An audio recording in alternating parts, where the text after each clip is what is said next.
Bien-aimés dans le Seigneur, shalom, que le Seigneur vous bénisse. Nous voici encore, nous sommes venus pour parler de notre deuxième leçon qui est la sanctification. Alors, notre première leçon passée, nous avons parlé plus sur la nouvelle naissance. Avant toute chose, nous allons prier à Dieu. Seigneur, je viens prier, recommander ces temps entre tes précieux mains. Père éternel, notre Dieu qui vit dans les cieux, je te prie dans le nom de Jésus-Christ de nous assister. Accepte, Père, accepte de sanctifier ces temps. Que la puissance du Saint-Esprit soit avec nous. Que la puissance du Saint-Esprit nous ouvre l'intelligence et la sagesse.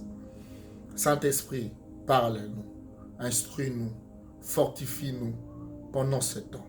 Au nom de Jésus-Christ, je chasse tout ce qui n'est pas de Dieu au milieu de nous. Dans le nom de Jésus-Christ Nazareth, dispose nos cœurs à recevoir ta sémence. Au nom de Jésus-Christ Nazareth. Amen. Que le Seigneur nous bénisse. Nous sommes là, comme je l'avais dit au départ, pour continuer avec nos affermissements. Là, nous allons parler de notre point, leçon numéro 2, qui est la sanctification. Mais pour juste une petite rappel, l'autre fois, on avait parlé sur la nouvelle naissance. On avait vu pour devenir enfant de Dieu, nous devons recevoir Jésus-Christ comme Seigneur et Sauveur dans notre vie. On avait fait voir que non, c'est lui qui reçoit Jésus-Christ comme Seigneur et Sauveur dans sa vie. Automatiquement, il est né de nouveau. Il est né spirituellement, devenir enfant de Dieu. On avait dit de même qu'on est physiquement, c'est aussi très important de naître aussi spirituellement pour devenir enfant de Dieu. Et on avait vu pour devenir enfant de Dieu, la naissance est liée en acceptant Jésus-Christ comme Seigneur et Sauveur dans notre vie. Alors on avait dit lorsque tu acceptes Jésus-Christ comme Seigneur et Sauveur dans ta vie, automatiquement tu deviens enfant de Dieu. Automatiquement tu entres dans la famille de Dieu et tu commences ta vie chrétienne. Alléluia. Alors on avait dit tous ceux qui ont reçu Jésus-Christ dans leur vie, le Seigneur automatiquement les a donné l'accès de devenir enfant de Dieu. Tu ne peux pas te réveiller un bon matin, comme on avait dit. Tu te réveilles un bon matin, tu prends ta Bible, tu pars à l'église, tu commences à prier, tu commences à adorer.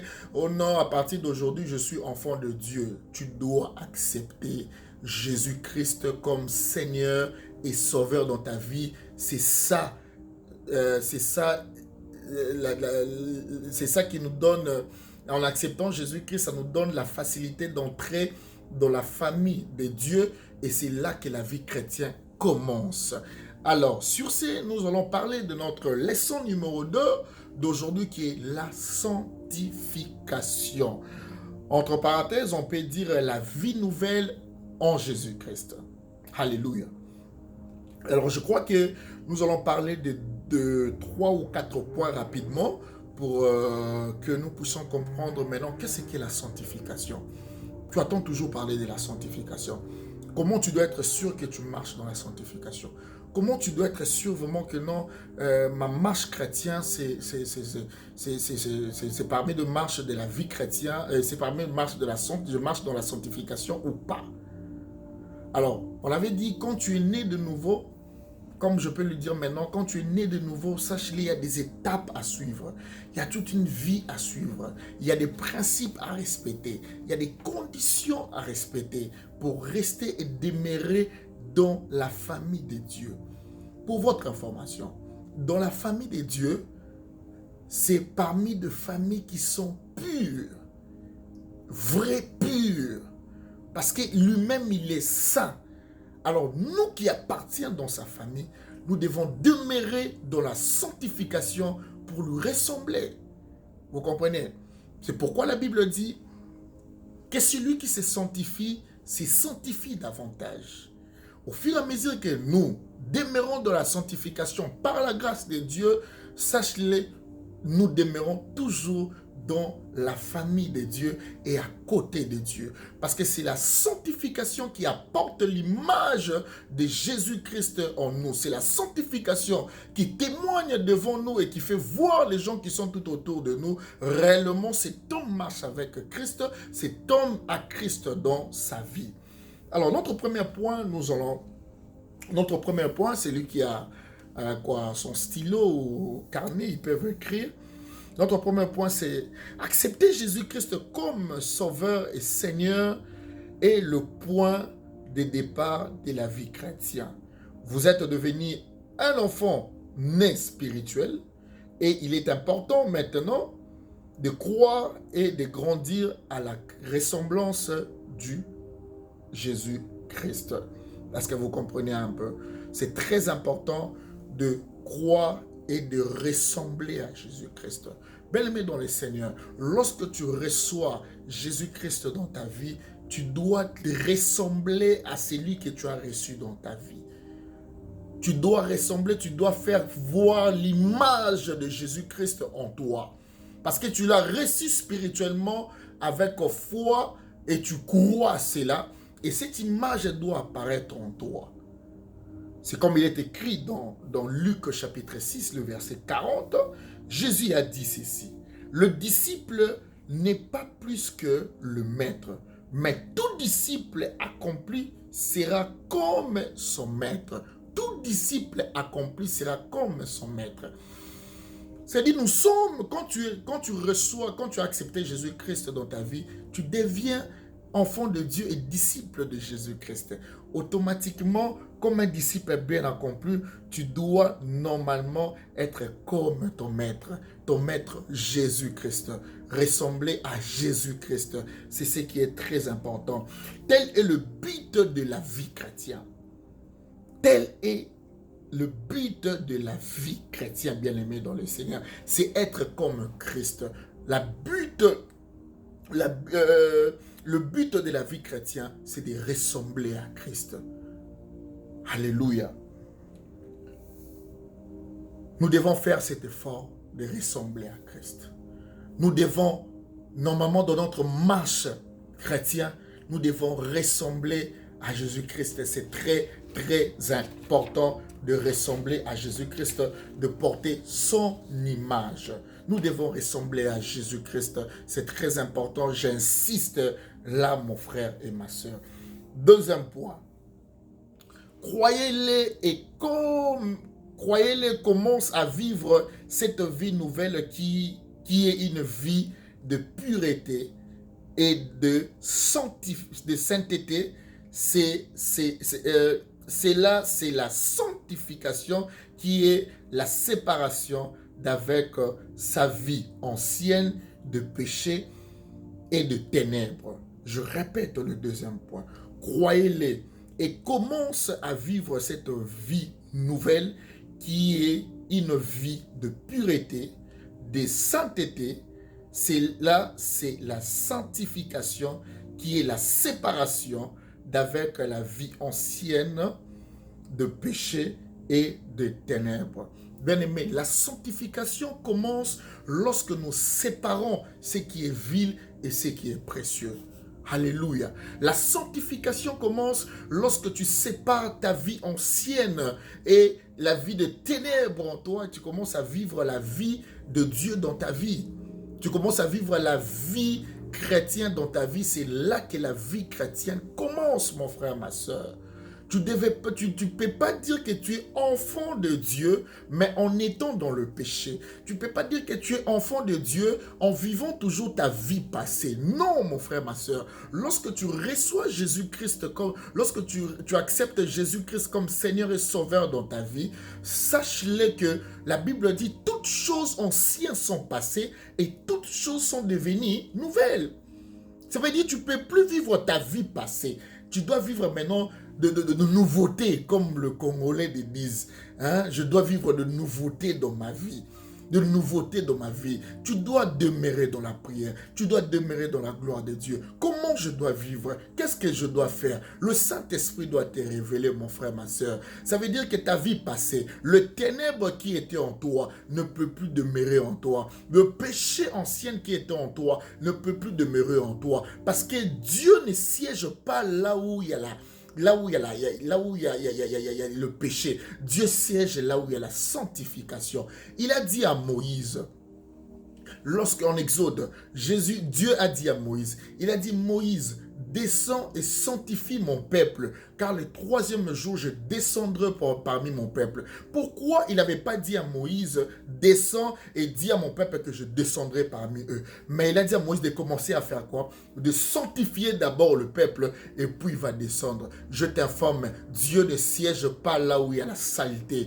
Dieu ne siège pas là où il y a le péché. Dieu siège là où il y a la sanctification. Là où il y a la sanctification, c'est là où Dieu siège. Et lorsque Dieu siège là, mon frère, ma soeur, sache que personne ne peut te toucher. Sache que ta vie est bien sécurisée. Parce que là où il y a Dieu, c'est l'absence totale du diable. Là où il y a Dieu, l'ennemi ne peut pas te posséder. C'est pourquoi, mon frère, ma soeur, détache-toi de ta vie passée. Parce que tu appartiens déjà à Jésus. Parce que tu appartiens déjà à Jésus. Et marche comme Jésus veut que tu marches.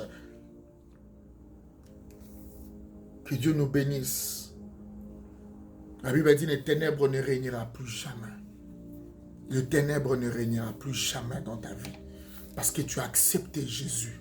Le ténèbre n'a plus droit d'être dans ta vie. Parce que tu as accepté Jésus, tu ne marches plus dans les ténèbres.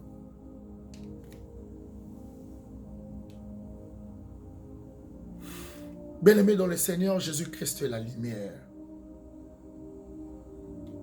En acceptant Jésus-Christ, qui est la lumière, vous devenez vous-même enfant de lumière.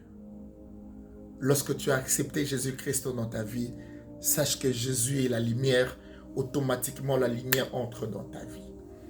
Et lorsque la lumière entre dans ta vie, sache-le, automatiquement le Saint-Esprit éclaire votre conscience et condamne tout ce qui ne glorifie pas Dieu dans ta vie. Mais lorsque la sémence du Saint-Esprit entre en toi, automatiquement le Saint-Esprit t'éclaire. Et automatiquement, le Saint-Esprit va commencer à condamner toute sémence qui n'est pas de Dieu en toi. Bien-aimé, lorsque tu entres dans une maison qui est noire, tu peux commencer à te cogner à des choses qui sont à l'intérieur. Tu te cognes dans des chaises et tout parce que tu ne vois rien. Mais lorsque tu entres dans une maison où il y a la lumière, facilement tu peux passer. Tu sais que non, il y a une chaise ici, il y a la table ici, et il y a une mur ici. Je dois passer comme ça, je dois passer à côté. Mais s'il n'y a pas la lumière, tu vas te cogner, même te blesser. Mais s'il n'y a pas la lumière, tu vas te blesser. Mais s'il y a la lumière, tu vas marcher, tu vas voir tout clair. Bien-aimé dans le Seigneur, au nom de la sanctification, que tu acceptes aujourd'hui de commencer à marcher dans la sanctification, laisse-moi te dire, ta vie est déjà éclairée. Le Seigneur va commencer à te montrer qu'est-ce qui est bon et qu'est-ce qui n'est pas bon. Où tu dois marcher et où tu ne peux pas marcher. Vous comprenez, mon frère, ma soeur? Qu'est-ce que tu dois faire et qu'est-ce que tu ne peux pas faire? C'est très important. C'est très, très important. Alors, mon frère, ma soeur, que la lumière qui est déjà entrée en toi, que la sémence du Saint-Esprit qui est en toi puisse encore t'éclairer davantage, que tu puisses connaître ce qui est bien et ce qui est mauvais, et que tu puisses séparer, enlever en toi tout ce qui n'est pas de Dieu.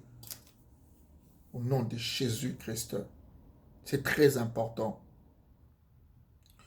Notre dernier point pour clôturer, acceptez ce jugement sur votre vieille nature et commencez à mettre votre vie en règle devant Dieu et devant les hommes. Alléluia. Bien-aimés dans le Seigneur, nous devons mettre notre vie en règle devant Dieu et devant les hommes. Sache-le ici sur cette terre, les gens nous voient. Ils savent que tu es né de nouveau et tu dois marcher comme Dieu a voulu que tu puisses marcher sur cette terre.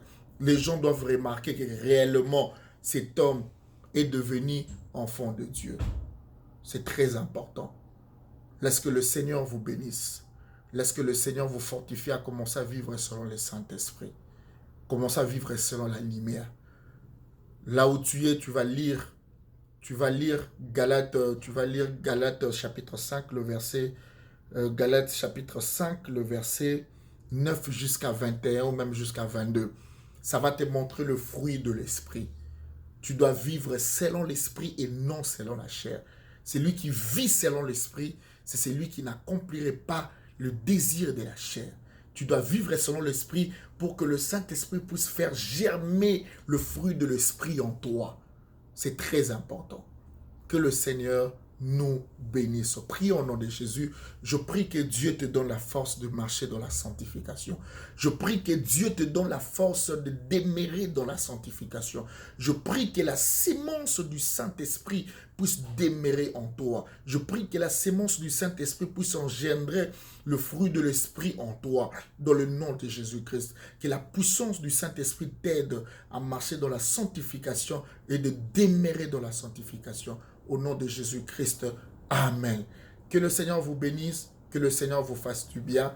C'est lui qui veut notre numéro pour nous contacter.